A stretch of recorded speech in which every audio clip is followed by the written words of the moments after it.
My name is Danielle Trollinger, and I'm 30 years old, and today is June 3rd, 2018, and I'm speaking with my grandpa, Bill Bierling, who is my grandpa. I'm reading this. He's my grandpa, in case you're wondering.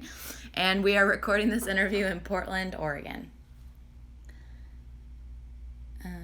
All right, Grandpa, can you tell me a little bit about your childhood and what you were like as a child? Well, I was born in 1938, and I was born in Denver, Colorado. And I grew up in Denver for my whole high school years. And in Denver, I was attending the Denver Christian school system. My childhood was very routine at that time. I did a lot of just playing by myself and doing things like going for a walk and then down into a creek and catching crawdads and bringing them home. Also just learned at that time how to hunt for golf balls with my father, and we would go into a lake and get golf balls out, and that became a part of my life for the rest of my life in various times. My childhood was just very, very simple and nothing complicated about it. Although I did have an accident when I was a little child. I was, I think, 4 years or 5 years old, I'm not quite sure. And I was coming home from kindergarten, and I walked in front of a bus that had stopped for a passenger. And when I walked around the front of the bus, I was struck by a car. Oh my gosh. And I was hospitalized. I didn't have any broken bones, but a lot of bruises and abrasions. And I do remember at that time, instead of doing stitches, they put in those clamps. So I can still remember how they clamped my skin together to make sure that all the cuts and bruises closed. And so that was the one incident in my little childhood that I had that don't remember much about it, other than I kind of remember being in an ambulance, and the rest of it I don't know. But that was one of the incidents that took place. Oh yeah, that'd be very memorable. Did that hurt when they clamped? You know, it's so long ago, I don't remember. I just remember that that all happened. And yeah. And then how old were you when you started doing golf balls with your dad? Oh, probably 8 or 9. I'd walk along with him. Yeah. And then when I got into high school ages, I was much more involved. It just became a lifetime habit, occupation, whatever it might be, that we did to raise money for missions in Africa. Yeah, and your brothers too joined at a young age. My brother joined, and we've been doing it since my father passed away. We've been doing it ever since. So it's a 70-year history of hunting golf balls. And but always, it started with a little kid. Yeah, and always at the same golf course? The one is always the same on Cherry Hills Country Club in Denver. Yeah. Oh, I love that. Can you tell me about your grandparents and your great-grandparents and your parents? Like, take me through who they were, your relationships with them.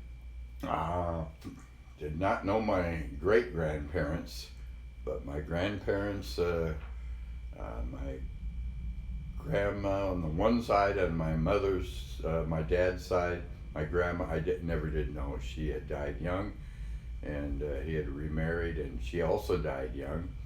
So I knew my grandpa Bierling from my dad's side, and he worked at Denver University, and he was a custodian at Denver University. An interesting thing about him was that he was in Chicago, and he would follow the tram that went around with the horses pulling him, and he was a pooper scooper. The original pooper scooper. And he would pick it up as it went down the street, and then that converted him into being a custodian at Denver University. My mother's side, my grandpa and grandma, I knew them well. I worked for my grandpa. He worked for Schwader Brothers, which was making Samsonite luggage. And I worked for him for 2 summers when I was in school. unloading lumber from boxcars that went into making the suitcases for Samsonite.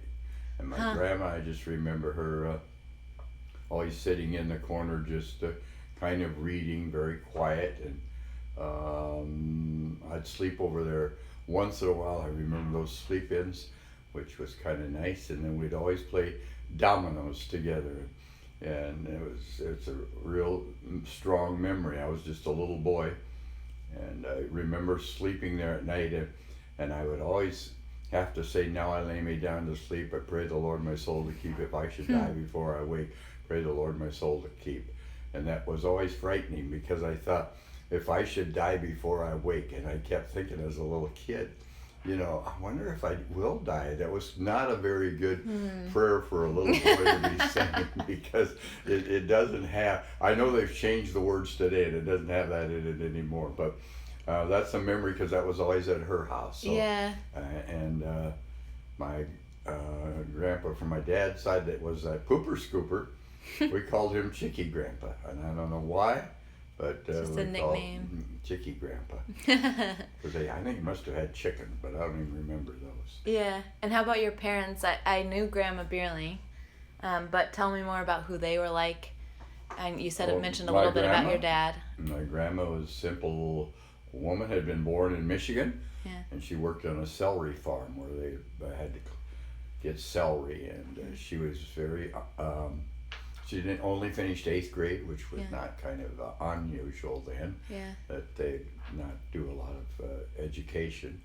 My dad was born in Chicago, Illinois, and he went on to go to the University of Denver, get a degree, I think it was in business.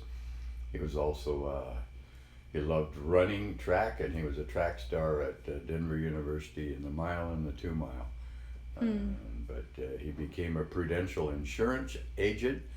He loved just going out and visiting. In those days, the agent was just like a family doctor. They went door to door, or wherever their particular district was. He would go and he would knock on the door, and he'd get maybe 2 months worth of insurance payments for whatever insurance they had, and it was like 25 cents to $1.50, and he'd mark it in his book what they paid. They were very friendly people. And then he was in an Italian district, and they'd invite him in for dinner. So it was like the old family doctor, but he was a family insurance guy, and that's what he did for his life. But And he knew his loved- customers by name and who He they knew were and their all- stories, their relationships. all their stories and all of that, and they got to enjoy them a lot. Yeah. And then he could still hunt golf balls, because he had his own little debit with it was Prudential Insurance Company. So Yeah. And then what about your mom? What was your relationship like with her? my mother was very, very I would say, very simple in life, and I think probably her kids were her best, and so she just. I think she doted on us. We would always go to her if later on, when I became a teenager, if I needed to, get the car or something. I'd always go ask my mother. You knew who to ask. Go ask my mother to ask my dad. So that kind of shows who she was. Mom, would you go ask her if I could have the car tonight? One of my fondest memories of her is that she loved whipped cream, and we'd always go get whipped cream or ice cream with her. I know she became known for that at that restaurant, They'd pile it on, it was so thick, and we'd all just sit there laughing. It was like a big mount, look like Mount Hood that we're looking at over there. Yeah. A mountain of whipped cream. Tell me about like a teacher or another adult that really shaped and formed you, that had a big impact on your life while you were growing up. Probably 2. One was a principal, and most of them didn't like the principal, but he was an English teacher. It's also the principal, pretty strict. Yeah. But because I was a good student, he always favored me. So I was able to learn English, which I love English, which helped me later on.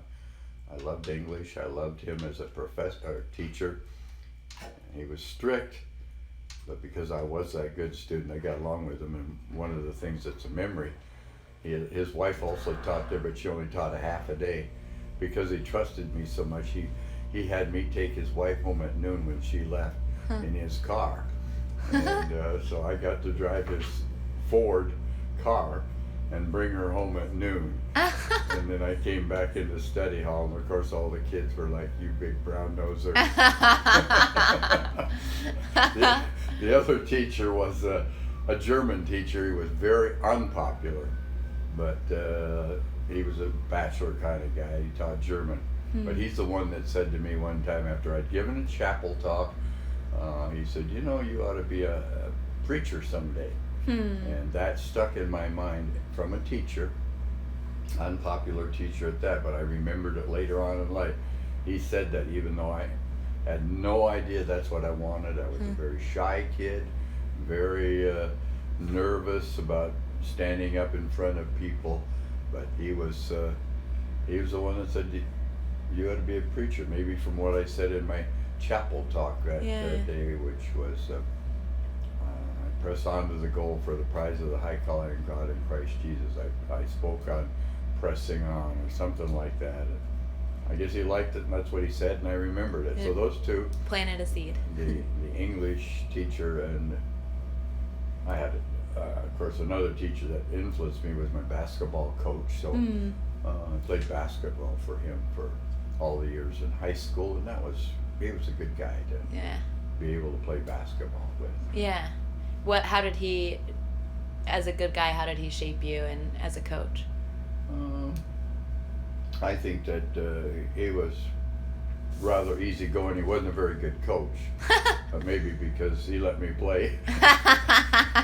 Put me on the varsity. I liked him. What are some of your most vivid memories of school, other than the people? Maybe an experience, or what was school like? Well, I mentioned about being able to take the principal's wife Yeah, home. I don't know if that would ever happen today. Another one was there were 3 other guys, and we call ourselves the Big Four. The Big Four. 4 seniors, and we kind of just thought we were maybe a little better than we were. And at lunchtime we would always go and we would climb on the roof of the school, and we climbed up the side of the bricks and sat on the roof to eat our lunch. Oh, fun. And that was always something we did, and that would never be done today, but we could scale the little wall and push each other up and sat in the wall and ate our lunch. Oh, I like that. I wish my friends would have done something like that. That sounds like fun and a little rebellious. Can you tell me about some of the most important lessons that you've learned in life? I think one is that it's important to try and have good relationships with kids, your classmates, to be just be as much as you can in good connection. Good relationships is probably the most important thing I've learned. If you don't have good relationships, you're constantly living in maybe resentment. You're living in it's just there's conflict created, and conflict's never good. So I tried to just be an easygoing, getting along, just hanging out with kids and trying to have good relationships. Anything else? I think that my goal myself was to be a good student. I thought that was important, to apply yourself and to do your best to try to do what you're called to do. Probably, I would follow the lesson plans pretty good. I didn't vary too much from them. And, maybe in that sense, I was what you might call a good student and a good little boy. You followed along. That's good. You did your best. I did my best. You can always say you put forth your best work, and I think that probably feels good at the end of the day. I did. Are there any classic family jokes, stories, or songs that you can share with me from your side of the family?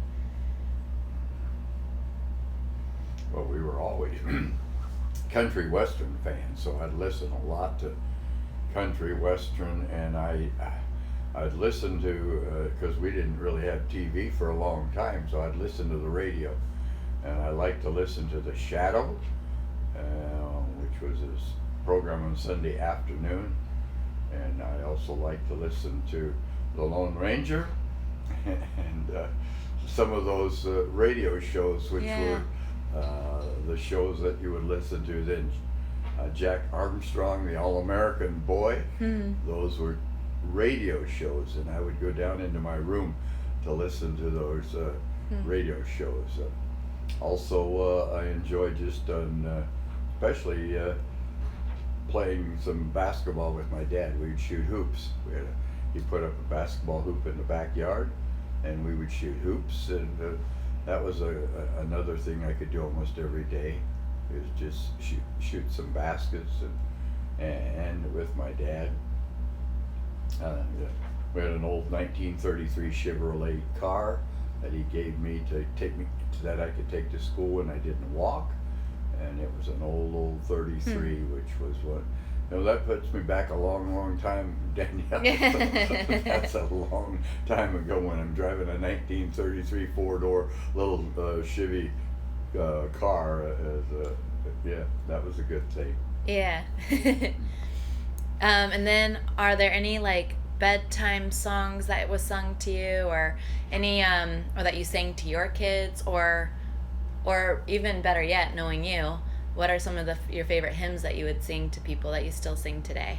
And can you sing them to me now? And tell me about why you like them. I like almost all the old hymns. If there's anything that makes me, just inspires me for the day, or just gives me joy for the day, it's the hymns, the old hymns. Grew up singing them in church, and now I've been singing them since a little child, so that's almost 75 to 80 years I've been singing the hymns. Any one of them is a favorite of mine, but basically probably one today, it's got that little gospel, victory in Jesus, my Savior forever. That song is one that is always a favorite, always be one that I sing, because it's got a nice upbeat, it's got nice words that we have victory. That would be one of the biggies that I grew up with. And some of the older hymns. What a friend we have in Jesus, all my sins and griefs to bear. That's another one. An old favorite, trust and obey, for there's no other way to be happy in Jesus but to trust and obey. Those are the kinds of ones I learned some in Sunday school that carry on throughout all of life, like Zacchaeus was a wee little man. Oh yeah, I climbed remember up in that a one. tree, and I'll make you fishers of men, fishers of men. Those we would sing those in Sunday school, and you know them forever. The B-I-B-L-E, back and forward. Yes, that's the book for me. That's another one. Of course, Jesus loves me. All little hymns or little songs that you learned as a child that you carry with you all the way through your life, and there's so many of those. It'd be hard to say, but songs, melodies in your heart. In my heart there rings a melody. So that's another of the songs. That's beautiful. Have you ever had a profound like religious or spiritual experience, and will you tell me about it? Other than just, I feel like life in general, Grandpa would say is a profound spiritual experience. But is there a specific one that? Well, I grew up in the church, so and I went to church morning and evening, so it was a pattern of my life to be in church. I think that comment that was made by that teacher influenced me to eventually take courses that led to seminary, which led me into the ministry. I think in my ministry, when I went, probably the most telling incident was when we went to the Promise Keepers in Phoenix, Arizona for a conference, for pastor leadership conference, and we were called forth if anybody wanted to go to Africa to come down, and I went down with stepson Tim And we went down onto the field and said we wanted to go to Africa. My brother had been a missionary in Africa for 30 years. I'd never gone there, never thought of going there.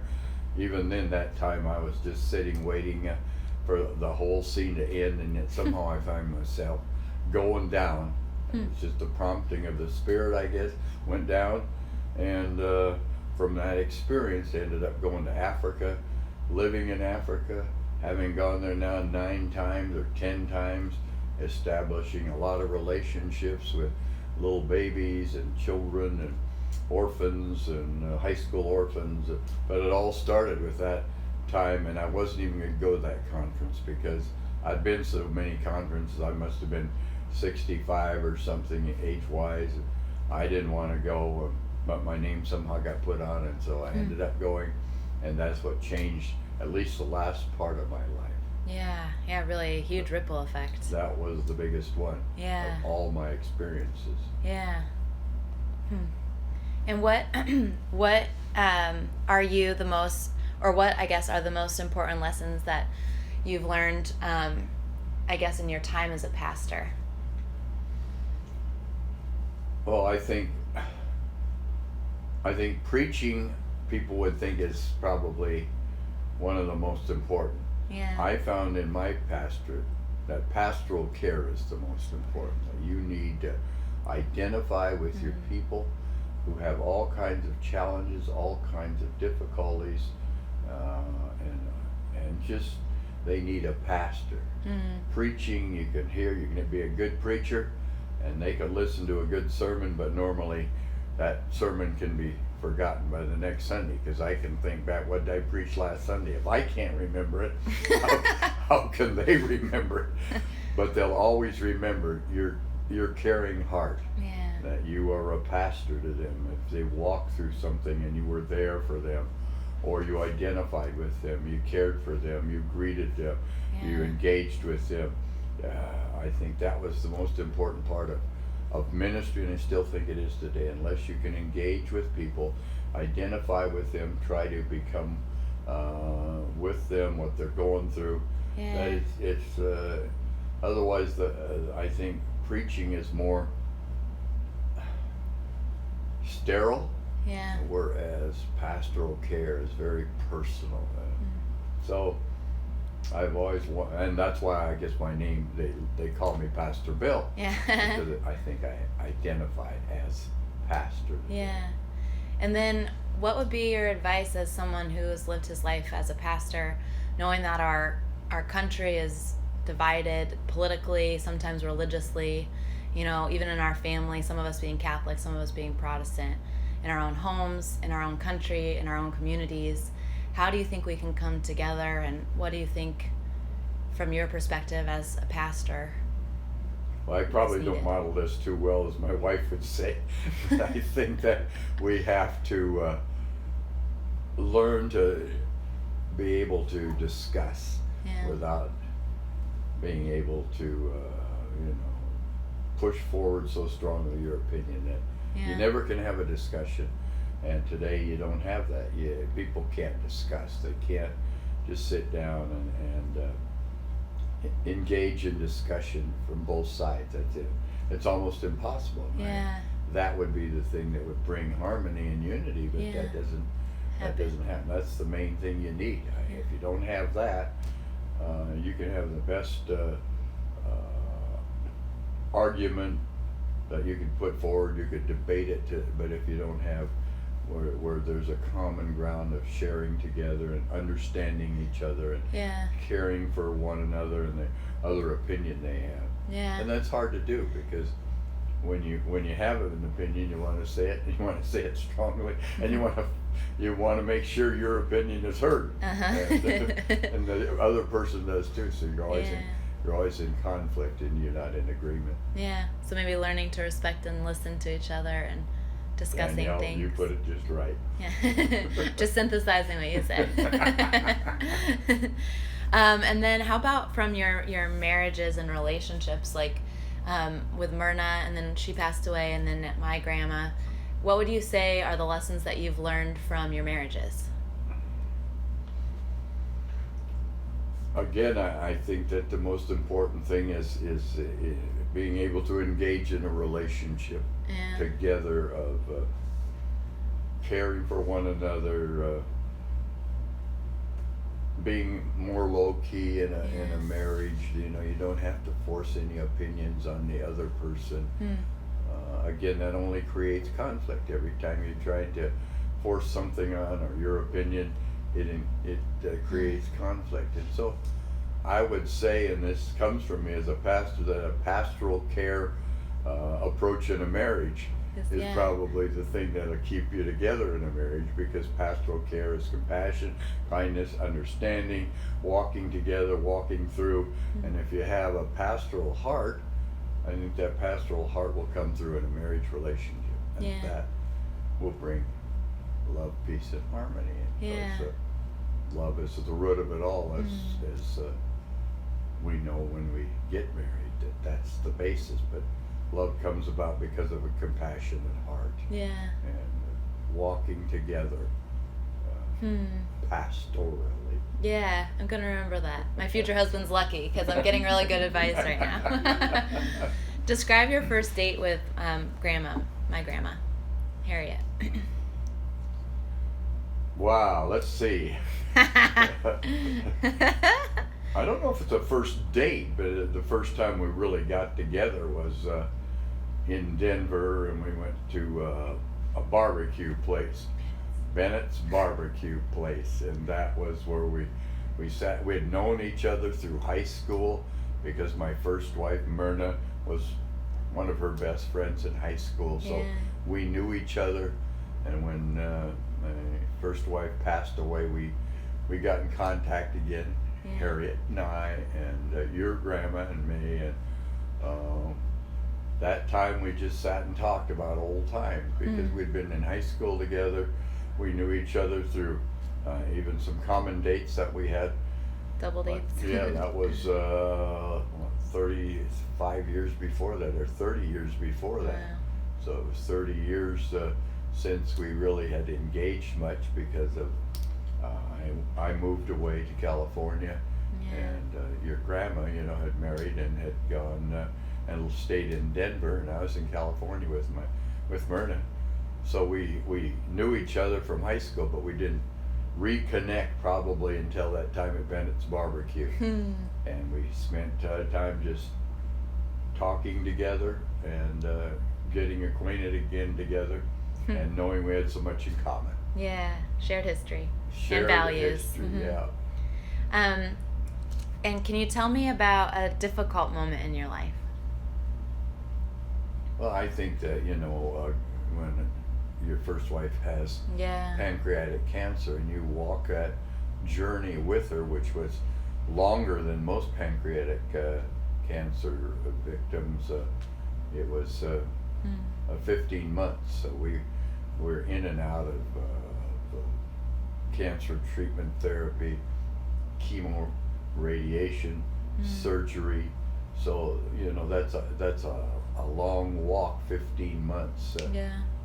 But through it all, I found that she was the inspiration more than I was, because she walked as she usually lived her life, very gently, very humbly, and she was the one that guided us as a family. We had 3 children, 2 girls and a boy. The 2 girls were married, and the son wasn't, and she guided us all through in a way that I think as a family we were able to go the journey with her much easier, because of who she was, Yeah. rather than who we were. Wow. So that's probably the most difficult. Yeah. There's always difficulties in our challenges in dealing with situations in a church. There's Oh, I'm sure. very difficult deaths that you have to deal with, and deal with going to the parents and working through them. And the very first death that I encountered was a young man in his early 30s. He had 3 little teeny little children. I think it's 4, 5, and 6 or something like that. died unexpectedly of a heart attack. He was only in his 30s. And I got the word first and had to go tell his wife that I just got word that he had died of a heart attack. Oh gosh. And that was my very first experience as a pastor. So that was, I still kind of feel the shakes because of that. Yeah. Having to do that, that's the most difficult thing in the world to do. I can't imagine. So a lot of things pastorally that you deal with people Are difficult. things that will always be a part of your life, that were challenges and things that brought you a lot of hurt and pain along with them. Yeah. Yeah. But like you said, it's just walking through those difficult times together. Yeah. Can you, so I think, how old was I when you came into my life? 6 years old? Yeah, well, it was 25 years ago. Yeah. Yeah. So I was pretty young. So to me, you've always just been my grandpa. So what's one of your favorite memories, I guess, of me? Of you? Yeah. Just meeting you and then doing some things with you, like. My grandma's in the background and she's trying to interject. Grandma, this is not your interview. Well, we took car trips together. That was good. Of course, I think one of them was, I got to baptize you as a little girl. Mm-hmm. I don't know how old you were then, but I was older. I was you like, were older, yeah. because if I was, you were probably what? Elementary school, like Yeah. first grade or something. 5, 6, or 7, Yeah. maybe. Yeah. A little girl standing there and being able to baptize you. Yeah, I remember. That's pretty, that's pretty special for me coming into the family. Yeah, And that was special and for then me just, too. Just you're the best with your sweet smile, and my goodness, what could I say? We traveled together. I know, And those are we- some of my favorite memories of you, is just traveling with We you. sang together. I taught you all these old country western songs, Yeah. and Johnny Cash, and of the car song, tooling down the highway doing 79. I'm a twin pipe popping, I'm and feeling feeling fine. fine. Dig that, Daddy daddy, was was at a red stop sign. Crash! Transfusion. My red corpuscle are in mass confusion. I'm never gonna speed again. Slip the juice to me, Bruce. Put the blood in me, bud. See, we laughed together about yeah. that now. I know. We have great memories. Those trips were really great. They were wonderful times together. I know, some of my favorite memories with you too is just Bronco games and Yeah. talking about the Broncos, eating chili after the games, going to the games, seeing how excited you are to go to the games. Yeah, we've had some great times that way, traveling together, Bronco games together, Yeah. family times together. Oh yeah, holidays. Yeah. So many good memories. So many, and very, very good memories. Yeah. How has your life been different than how you thought it would be when you were young? Well, I didn't think I'd be a pastor, Yeah, for that's one true. thing, Yeah. and that kind of surprised me. Surprised by joy and fear. Yeah. Yeah, that was something I never expected, because I was so shy. Yeah. Very, very shy person, and to think I would ever stand up in front and be able to preach sermons and be a pastor is still something I can't comprehend. Yeah. I think that's the one that just stands out. The main thing. And then thinking about your family many generations from now, knowing that they may listen to this recording someday, what do you want to say to them? Any wisdom or advice you'd like to share? What would you like to say to them? Please love on people, and don't try and just put yourself first all the time. Learn to care for them, to just show you care for them, to engage with them positively. Love them, and love them some more. You never can do that enough. And again, I can almost say the same thing as I said about marriage. Have a pastoral care heart for everybody, and including family members, siblings, all as you grow up. Care for each other, TLC, tender loving care, and set an example to yourself of that kind of thing. Be a godly, also parent or a godly child to learn to walk in the ways of the Lord. My favorite texts are to love kindness and to do justice and to walk humbly with your God, to learn how to have a compassionate heart to take care of the needy, the disenfranchised. That's more important than listening to a lot of sermons, and be service oriented in the way that Christ would want you to be. And I think the passage that always is the most important. I was hungry and you gave me something to eat. I was thirsty and you gave me something to drink. I was in prison, you visited me, and I was sick and you came unto me. Well done, good and faithful servant. And if you, as generations beyond, can say, I did that, you model Christ. When you model Christ like that with the poor and the needy, then you've modeled him the way you want. And your words will be, well done, good and faithful servant. That's beautiful. How would you like to be remembered? The same way. As someone who did that. The same way that he cared for people.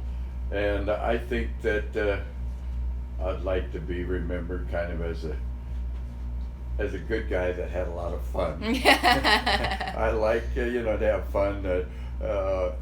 As you well know, Danielle, we tell a lot of little stories on each other. We just have a good time like that. That makes life. If you're too serious and if you're too somber all the time, no, I want to be known as kind of the old good guy that can share a few jokes and enjoy life. And he walked the way he talked. Yeah. And that would be it. Just be known as that good guy. I think you got that covered. And that song that we always say, I fell down into a burning ring of fire. I love that song. And that's hopefully a burning fire of love, Yeah. that spreads out to everybody, and they can say that about me. He loved me. Yeah. I'll be able to say that. Thank you, Danielle. I say that to you too, and all the grandkids. It's been a great joy. Oh, it's been a wonderful joy. And a love, and you're a love. You're a love. Are you proud of me, Grandpa? Very proud. I mean, I couldn't be any prouder of you. The way you're walking, the life you're living, your Christianity, the style of life, what you've chosen to do in life, moving ahead with your doctorate, a great student. I listened to you when you taught at Regis. Man, you were right on. You were sparkling up there, and I sparkled within because you sparkled with those kids and they loved you. And, you have modeled the kind of grandchild that I would want, because you modeled Christ, and you modeled joy and fun and enthusiasm, and you just model what it would be for a person to be one, I think, of whom Christ is proud. Thank you, Grandpa. And I love you, and he loves you too. And that's the key thing. Yeah, I love you too. I love you too. Well, thank you. You've just, to end our interview, I just want to tell you how much you mean to me, and a reason that my life is that way and I've been able to be that person is because of you, and how you've modeled your life and how you've loved and lived. So thank you for teaching me how to have joy, how to laugh, how to have fun, and how to love. So you mean so much to me. That says it all. Thank you. Thank you, my girl. You mean so much to me. I love you, Grandpa. Love you. Oh, yes.